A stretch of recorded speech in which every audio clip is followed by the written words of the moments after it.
एगो गाना कुछ दिन पहले बाजे रहे कि पान के पतैया पर लिखा था रिलेट दुल्हा दिनो माई बेट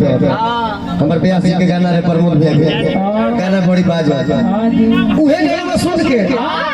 एगो लड़का कहस की जब लड़की के निमन दुल्हा मिल सकेला है पान के पतई पर लेटर लिखला से तो हमरा कहना निमन कने लड़का का करी डीजे ईसा बैठो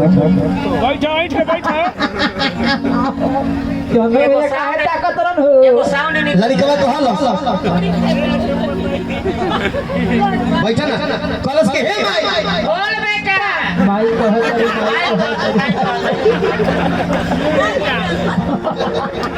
कलश के हे माई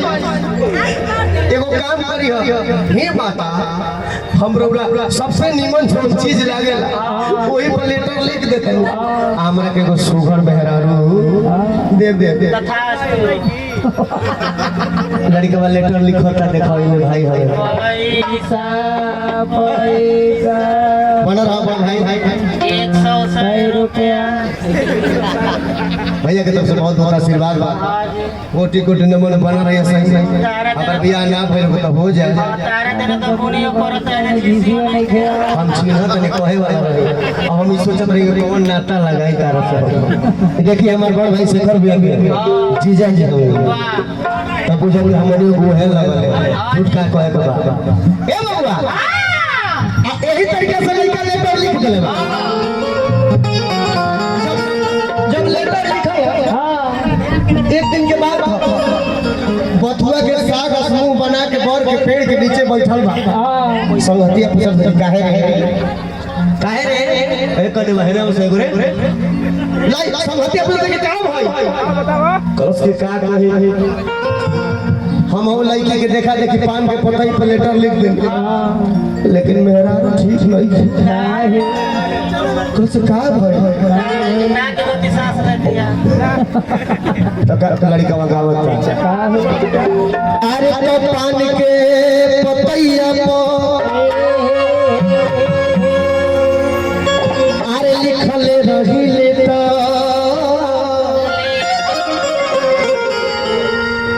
आज देखी काली माइयो कई देली सिग्नेचर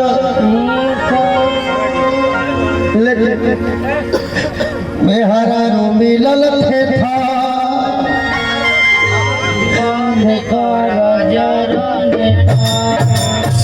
आतना थे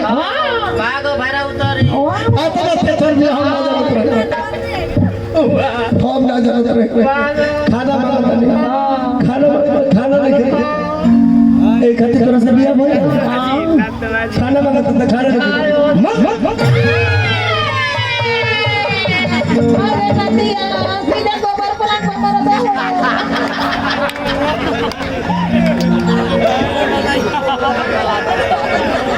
मामा कॉलोन आई है भी बोल दिया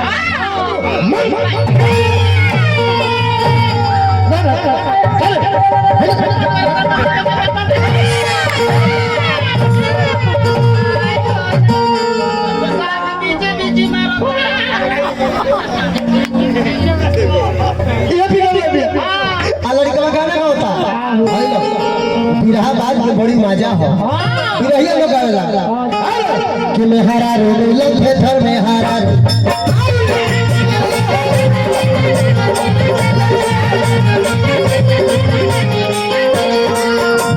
पान के पतैया पर लिख देनी लेला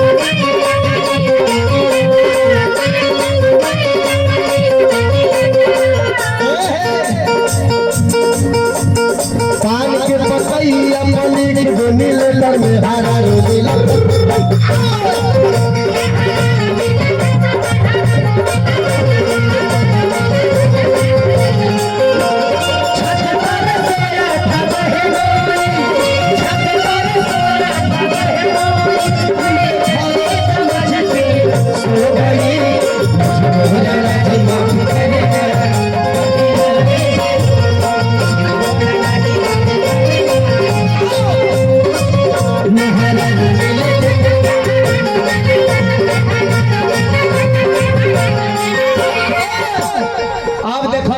हम पहले ही कहनी कि सब गायक के सब नचनिया के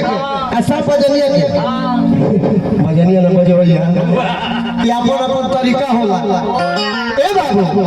अब हो के आई पारा पारी हम लोग शिवानी इधर आओ कम यार। हर गायक के अपन को तरीका होला होला नाचे के 5 से 6 प्रकार के वो नाच हो तनी से बर्दाश्त कर ले। हाँ ए बबुआ अगर ये गाना भोजपुरी के